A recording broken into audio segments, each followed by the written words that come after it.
and they play the USA on August the 1st in Houston. That's what we're waiting for. That game against the USA. Whether they bring kids from college basketball, we don't care. We'll play the United States of America. No, they will play. They've got a pool of the US have got a pool of 31 players that will actually fight for roster spots, for the Olympics. So I think they'll be playing. Will be playing pretty much, the first team. Maybe first team? Yeah, okay, I believe so. Okay, you also have Australia, Argentina, of course you have Brazil and the China as some of the countries. Possible friendlies, those ones are not confirmed with some yet. of the players, but the USA, that one is confirmed. I think it's going to be huge preparations for the D Tigers with all these friendlies lined up and all that. So after playing if they are able to play all the friendly games lined up, definitely they will.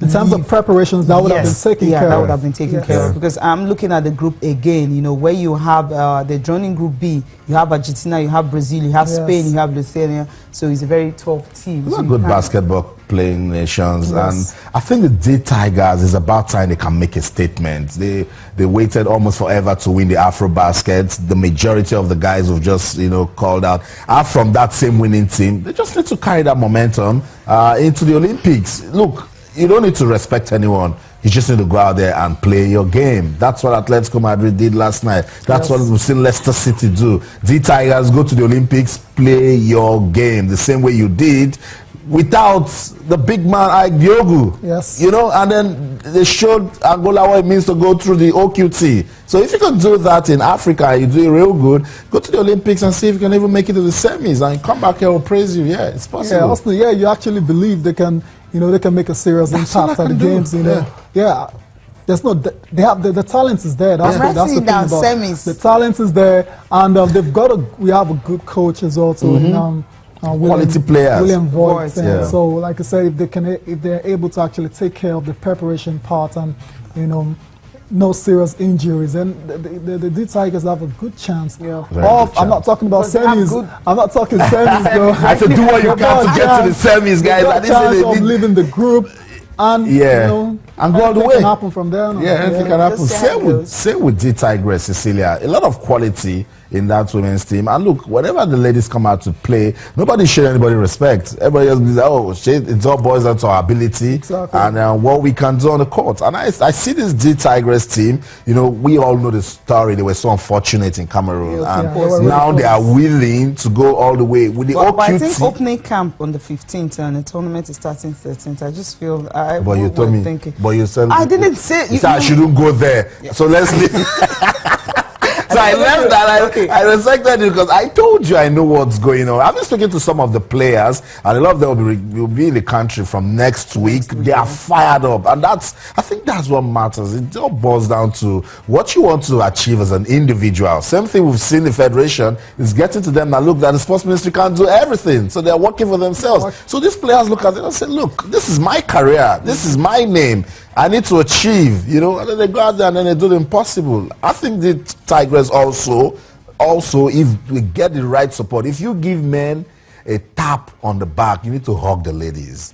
Very, very important. So, want to wish Nigeria's basketball team to the Olympics. We've called it a real mission. The men, they are chilling. They have their ticket. The ladies, they're getting ready for the Olympic qualifying tournament. I want to wish them all the best as they start with that one. We're counting down to the Olympics. We'll keep talking about the Olympics in August the 5th. I mean, there's no other major sports events as big as the Olympics. The touch is traveling. In the next couple of months. Of course, capital on Tuesday, yesterday. And of course, when you touch down, you had some protesters, but the good thing is it's already in Brazil. Of course, it's making its way around already. Ready. 300,000 cities. That's where it's going to go through on a 3-month tour. So it's definitely going to be a long one, and it started yesterday. And of course, it's even late yesterday. It actually arrived in his helicopter. And it arrived in Brasilia, the big stadium where most of the games will definitely take place. So you're going to be having some 12,000 torch bearers that will carry the flame for the first time, where you're having Olympics being held in South America. So in Brasilia, they will definitely include a refugee from the Syrian war, talking about a 12-year-old Anna Daka. So she has arrived there with a family. She arrived there with a family in 2015. So she will be one of those that will be carrying, the torch. Spirit of inclusion there. Okay, this was actually when it, it landed in Mane, at the stadium in Brasilia, to begin the 3-month tour around the city. 300. Yeah, wow. I mean, yeah, it looks like a very long tour, but it's going to be over soon, and at the end of the day, it's going to arrive in Rio Maracana, and that's where the real party will be. That's the opening ceremony. They love to party in Rio. The party started yesterday. You can testify. I know. They love to. When this stuff gets to Rio, it will not want to leave again. The big party is waiting its arrival. But I think Brazil, guys, we keep saying that Brazil has a lot to achieve with this, because while the Olympic flame is going around, the Senate committee in Brazil, they are debating whether to put the president on trial on charges of breaking budget laws filed by the lower house of Congress 2 weeks ago. I'm saying sports is the only reason why a lot of people are not looking towards that now. So they should just see ways they can come together and give us a memorable Olympic Games. Yeah, trust the Brazilians. Yeah. Hopefully all these distractions, because they are distractions that they have to deal with them. There's no doubt about it. But hopefully it doesn't interfere with the preparations for the games and the opening ceremony and the games proper itself. Yeah. The president herself has assured everyone that it will definitely not affect it. And yeah, but the president is not even sure, because there's impeachment. There's an impeachment dangling over her head. But right now, she is still in charge. So she's actually assuring everyone that the crisis over there, but the economic crisis, political crisis, definitely will not affect. Zika virus as well. Go away. Yeah. With the Olympics. Zika virus. Yeah, I remember that. Okay. So much. Now we'll talk about tennis now, the Madrid Open. Of course, well, we know Rafael Nadal, he would definitely want to do everything possible to ensure that he's just claiming all the clay court tournament. Yes. But he was able to beat Andrei Kuznetsov in the second round yesterday in straight sets, 6-3, 6-3. And we know that was actually a good one for him. Yes, but what we're watching right now is the game between Andy Murray and Radek Stepanek. It was a very tough battle for Andy Murray, but he eventually managed to win this one. So he's into the third round as well too. So for Rafael Nadal, great run of form from Monte Carlo to Rome. Actually, this is one of the few tournaments he hasn't won 9 times there. He's only won 4 times here. So he still has a long way to go to get to 9. But surely with his form and with the winning momentum on the side, I think Nadal will go far in this one. And there's a chance he might meet Novak Djokovic, before the final. And that's that one where a lot of commentators have been waiting for. A lot of commentators want to see if he's really back.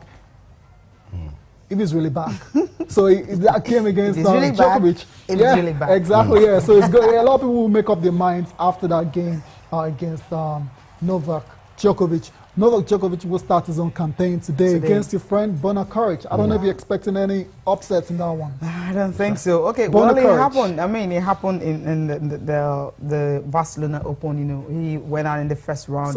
So he can also happen in this one. But another one is actually back. The one Martin Del Potro, he's been struggling. Yeah. Was able to beat Dominic Thiem 7-6, 6-3. I think he's returning to top level tennis now. I just hope he's been able to keep it up. This is someone who has won a Grand Slam. Yeah, I mean, but ever since that Grand Slam triumph, all sorts of injuries. Shoulder injury, all of that coming. And he's so happy right now, winning this one 7-6, 6-3 in Madrid. You can't talk less about it that when you start winning, a lot starts happening to you. Is it that you under so much pressure to sustain that victory, or the guy who wants to be? Look at Marin Cilic. You win a Grand Slam, everybody's coming for you right away. And same with Andy Murray. So he didn't enjoy his own at all. I like him as a player. I think he has some style, some quality. Particularly going to the baseline and using the forehand. But there's just something about a winning mentality. Sometimes it just affects you all around, particularly psychologically. If you're not ready, you're not ready. Austin, when injury sets in, there's not a lot you can do about that. It wasn't about the fact that he didn't maintain, sustain physical it. It was injury. Immediately after that, he was out for like 9 months, close to a year, wrist injury and all that. So coming back, he's injured again and everything. So once that sets in, there's nothing you can do about it. I've read in places where footballers know they're going to be on the bench and then they feign injuries. If you cannot,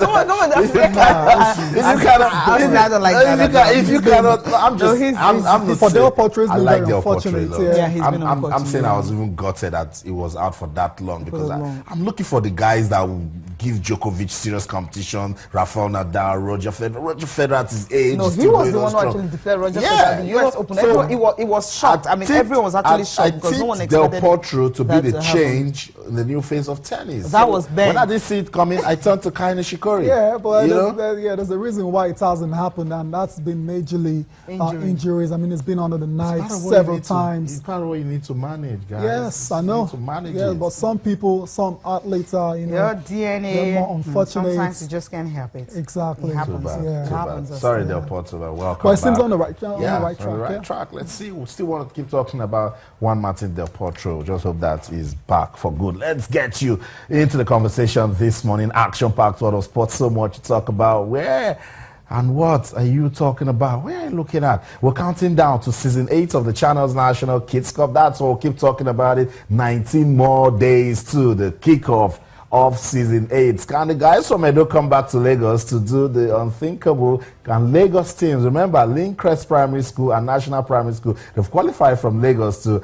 represent the state at the national. Season 8 of the Channels National Kids Cup should get you talking this morning. It's all about grassroots football development. Talk to us in the hashtag Channels National Kids Cup on Twitter or Channels_Sports, Facebook, we're Channels-Sports. We're also taking a look at the 2016 Olympics. Talk to us in the hashtag also. 2016 Olympics, the Flame is traveling around Brazil, in Nigeria. The basketball team, they are getting ready. We've called it a Rio mission. The men, they are waiting to see the preparations that the Federation will bring out. The ladies, they need to pick a ticket when the OQT starts. We're wishing them all the best. Talk to us in the hashtag basketball in Nigeria. Who is not talking about the UEFA Champions League? What a cracker of a game we saw last night when Atletico Madrid went to the Allianz Arena to stand Bayern Munich. Yes, the home side won, but it's football. Crazy, crazy sport. It was the team that got the away goal that advanced into the final. Waiting for tonight, so they should also get us talking. There's so much to talk about. Also, the NBA playoffs.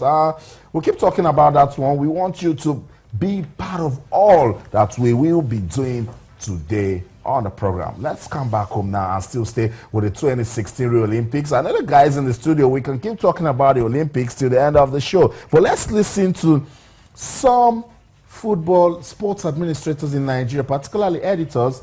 They are saying that they don't think Nigeria is ready for the Olympics. So much to worry about as regards preparations. Let's listen to them, then we'll come back. We'll get your reactions and, of course, continue the show. Don't go anywhere. We'll be right back. Stay.